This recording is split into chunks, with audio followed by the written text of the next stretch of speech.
Welcome back, Warwick County viewers, to another exciting edition of Sports Central. Oh gosh, this stuff's just so good I can't put it down. There's strawberry soda. It's delicious. But anyways, as I was saying, welcome back to another episode of Sports Central. This is the football preview edition of Sports Central, with the football teams getting their season started on Friday.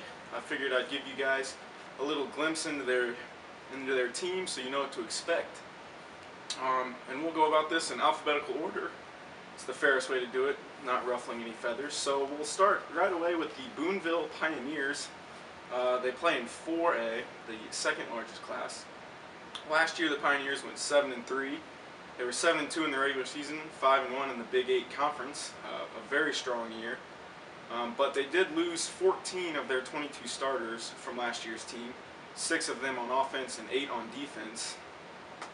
Luckily for their offense, though, they have Evan Hendrickson back at quarterback. This is his third year as the starter, so he's got a lot of experience. He should be able to control the offense, and he does have a lot of weapons who did play last year. Seth Lowe was the starting fullback, but he got injured. He'll be out on the wing this year. And then Andrew Arriago at fullback, Austin Moore at tight end. Austin Castleman will play the wing, and Tyler Madden will be out wide as a wide receiver. Madden, first year playing football after 3 years of soccer. He's fast, he runs the 100 track, he can jump, went to state in the long jump. He's a great athlete, and I know they're really excited to have him. And they're really excited about Austin Moore at tight end. Arriago's a good runner. You know, they have a lot of weapons on offense. So if Evan Hendrickson gets some time back there in the pocket to make some plays, Boonville should have a pretty solid offense, but their O-line is in question. They have 2 starters back, Cody Boyer and Jordan Foley. Both started every game last year, so that's a lot of experience, but you know, there are 3 other spots. You know, are some question marks. I know Coach Blankenship was a little concerned about those spots, but if they can fill them, their offense will be okay. On defense, a little bit different scenario there. They lost 8 of their 11 starters. Their entire defensive line, 2 of their 3 linebackers, and both of their cornerbacks. So that leaves a big job for Dakota Majors at linebacker, Austin Castleman at strong safety, and Spencer Woosley at free safety, being the only 3 starters back. They're going to have to really lead the defense, particularly Woosley at free safety. He's a senior. He was an all Big 8 Conference player last year, so he's most likely going to be the leader of that defense.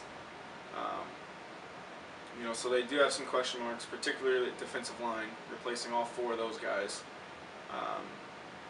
But you know, if they can put some things together, they're going to have another strong season.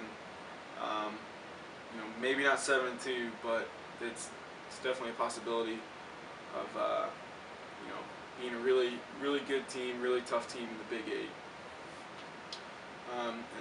8. And Boonville, their scrimmage on Friday is at Central at 7 o'clock. And then next Friday, they have their first regular season game against Washington, at Washington. So moving right along to the Castle Knights, playing in 5A, the largest class. They were 11-1 last year, 9-0 in the regular season, 7-0 in the SIAC Conference Champs. They were probably the best team in the area last year, but they were upset 26-21 by Bedford North Lawrence in the sectional final. So they have a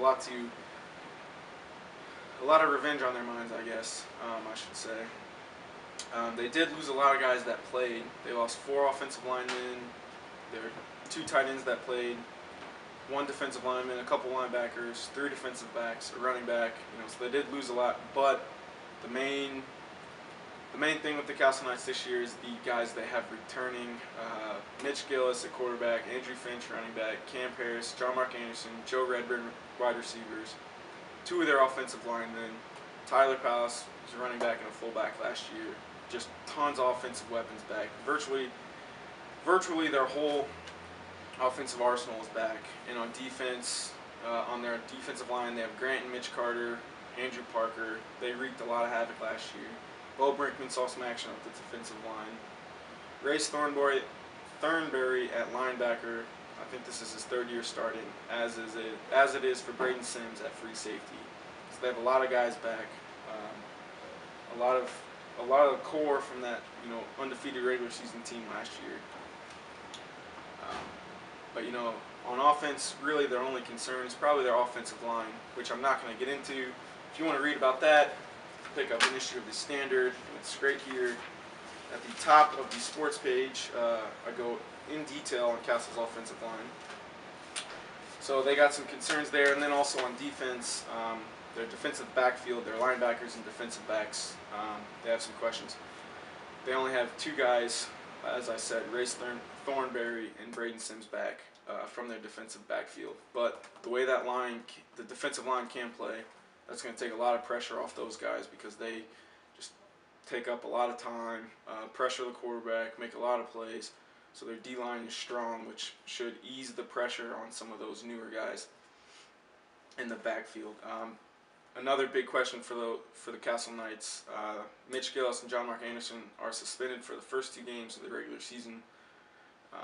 It's a team issue, so who knows what that is. But they won't be around. Mitch Gibson is probably going to be the starting quarterback for the Knights. He's a sophomore. I've been out of practice. He throws a really good ball, so he should do fine replacing Gillis for 2 games. And also those 2 games are against Terre Haute North and New Albany. And to open the regular season last year, Castle beat both those teams by a combined score of 89-0. So I guess if you're going to pick 2 games for 2 of your better players to miss, those are going to be the 2 games. Granted, those 2 teams could have gotten better, but 44-0 and 45-0 are some big margins to make up in just 1 year. So once again, the Castle Knights should be strong. They should contend for the SIC title again this year, and I know that loss in the sectionals, a bitter pill for them. So they're gonna look to surpass what they did last year. And lastly, but certainly not least, is the Tecumseh Braves playing in the smallest football class, 1A. They're the smallest class in everything, so that's obvious. But the Braves were 2-8 last year, 2-7 in the regular season. But I know they lost a couple games by just a touchdown. If they would have kept playing hard for entire games rather than just 3 quarters, a lot of things could have been different. They could have had a lot better record. So they were much better than a 2-7 mark.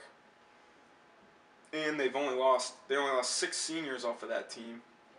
3 or 4 of them were pretty big players for them, but they do have a lot of guys back, particularly Adam Grannon at quarterback. He was a dynamic player for their offense last year. In their first game of the season, set the school record for passing in a game. He did a lot on offense for the Braves, but they also got Garrett Tooley back at running back. Alex Hall, wide receiver, was probably Grannon's favorite target. Cody Schembeck played a lot of wide receiver. So their weapons are back. Their O-line is healthy. I know Tecumseh coach Jeff Damming was telling me the other night that their offensive line had a lot of injuries last year. A lot of guys that he thought were going to be strong linemen for them went down with injuries. Particularly Corbin Weira and John Chapman, but both those guys are healthy and back. So Damming's pretty excited about their O-line, and with all their offensive weapons back. Their offense should be even better than it was last year, and last year they put up a bunch of points, were a lot of fun to watch. And on defense, a lot of those guys I just mentioned play both ways. Being a small school, I think they only have 30 or so players on their team, so they have to play both ways. They're athletic kids, they can do it. They got Andrew Morris back at middle linebacker. He was probably their best defender last year, so that's big for them. So theoretically, they should be better than they were last year. The second year in Coach Damming's offense, so they should be getting better than they were in their first year. So I think Tecumseh should be a lot of fun to watch again this year, and they should win more than just those 2 games, without a doubt.